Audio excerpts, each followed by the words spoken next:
গ্রামের মেঠো পথ, দুপাশে সবুজ ক্ষেত, দূরে ছোট ছোট ঘরবাড়ি দেখা যাচ্ছে।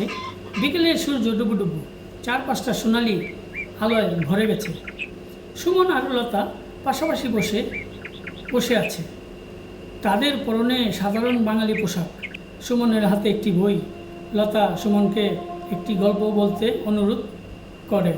সুমন প্রথমে না করলেও লতার নাছোড়বান্দা অনুরোধে সে রাজি হয়।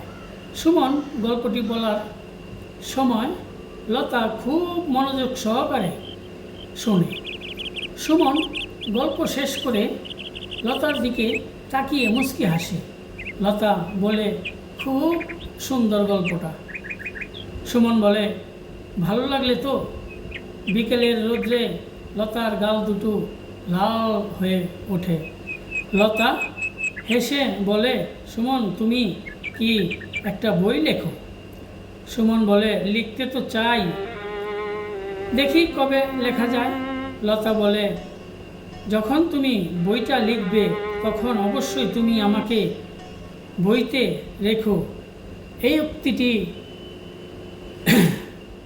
আপনাদের কাছে কেমন লাগলো? ভালো লাগলে অবশ্যই লাইক, কমেন্ট, শেয়ার, ফলো দিয়ে পাশে থাকবেন। ধন্যবাদ সবাইকে।